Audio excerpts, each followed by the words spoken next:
Halo Sobat Kepo, what's up bro? Ya gua harap kalian semua selalu sehat dan juga bahagia. Selamat datang kembali di channel Pemersatu Baki. Sambil menunggu chapter terbaru Baki, ada baiknya kalau kita tengok sejenak kabar waifu kita semua, Retsu yang diisekai. Daripada banyak bacot, langsung aja kita cekidot di video gua yang sebelumnya. Setelah mengalahkan sang naga, Retsu pun pergi untuk mencari kebebasannya. Dengan cara yang ganas, Retsu berenang melawan arus air yang deras, mengejar sebuah mimpi meski resikonya harus mati. Lah kan udah mati demi satu hal yang paling dia impikan, yaitu sebuah pengalaman. Karena Retsu pun tahu tanpa pengalaman susah cari gawean. Kemudian suatu malam di hutan belantara, demi menyelamatkan dua nyawa manusia, Retsu pun harus bertarung dengan monster goblin yang mukanya jelek gila dan terlebih lagi badannya bau tai. Tapi si Retsu bukanlah waifu biasa. Meskipun dia dikerubutin, tapi dengan gaya dia bisa pakai jurusnya Yujiro Hanma. Bahkan yang dia lihat cuma dari TV saat Yujiro lagi nabokin anaknya sendiri.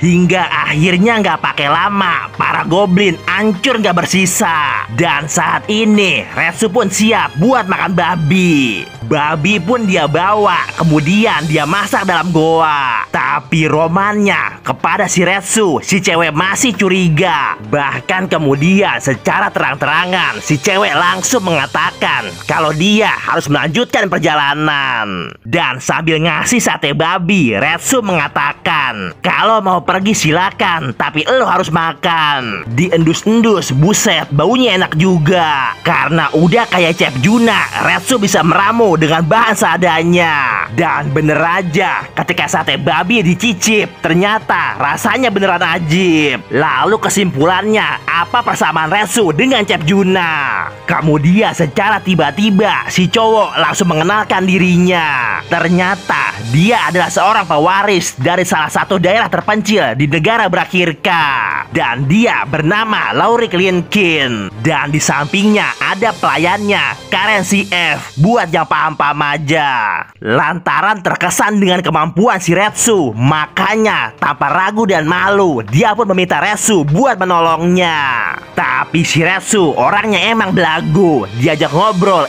dia malah tidur sambil berkata kalau gua kagak bisa, karena katanya masalah di negara ini bukan urusan gua. Dan lantaran permintaannya kagak ditanggapi, si Karen pun langsung ngajak Laurik buat langsung pergi. Secara Karen mengatakan waktu kagak boleh disia-siakan, karena di luar sana ada ogre yang lagi buat kerusakan. Dan mendengar nama ogre dikatakan, si Retsu langsung tercengang. Secara dia merasa kalau Yujiro Hanma telah datang ke sana.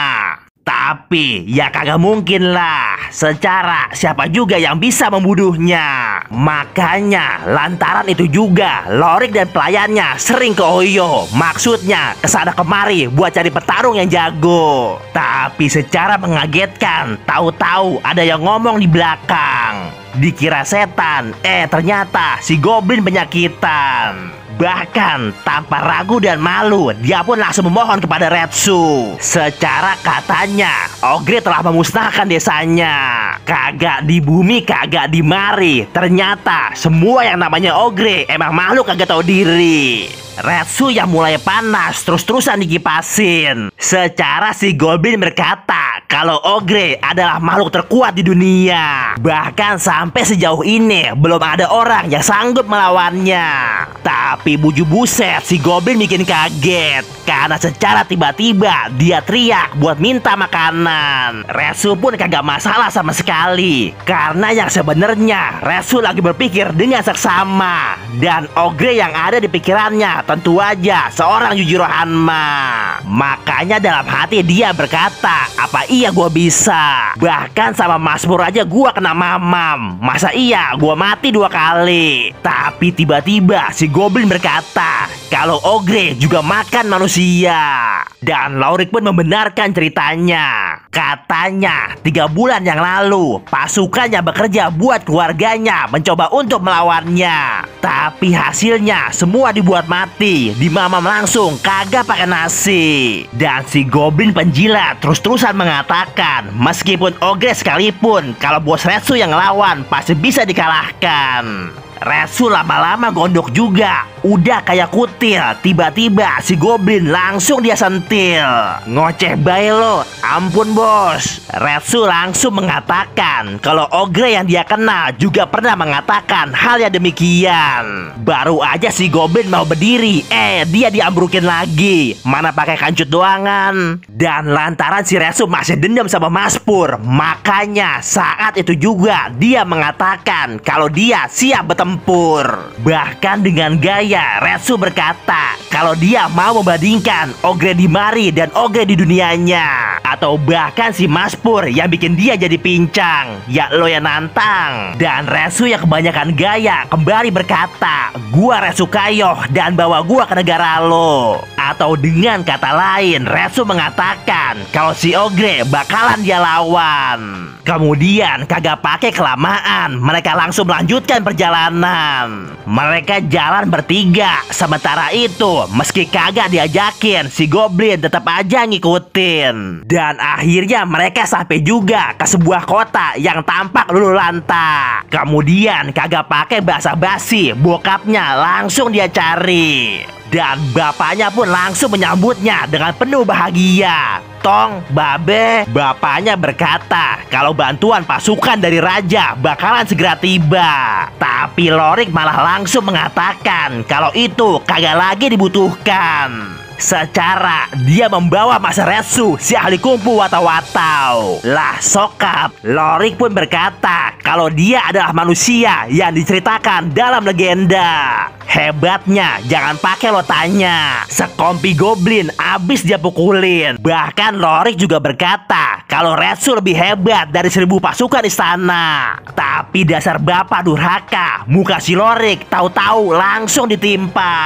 Bapaknya terus-terusan memaki, bahkan si Lorik juga terus-terusan diberi. Retsu ngelihatnya kagak tega, makanya tongkat bapaknya langsung dia tangkap seketika. Kemudian Retsu mengatakan, gua tahu kalau marah lo beralasan. Tapi Retsu juga berkata lagi, kalau ogre gua kalahkan, maka itu berarti semua masalah lo kelar di Mari. Tapi romannya bapaknya kagak percaya. Secara bapaknya langsung bilang, udah banyak orang yang datang beri harapan lalu pergi dan menghilang. Lantas bagaimana dengan aku yang terlanjur mencintaimu? Dan setelahnya si Retsu langsung keluar tiba-tiba. Lorik pun langsung mengejarnya. Bahkan juga dia langsung minta maaf buat kelakuan bapaknya.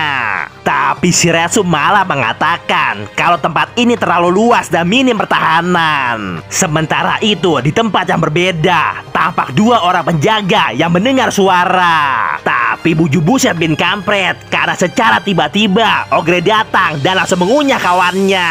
Bahkan kagak pakai kasihan, kepala penjaga yang tersisa langsung dia putar sekalian. Dan akhirnya sengklek. Lalu bagaimanakah pertarungan si Retsu dengan ogre? Apakah ogre yang di Mari lebih kuat daripada ogre yang di bumi? Ya kita bikin asik aja di video gua yang selanjutnya.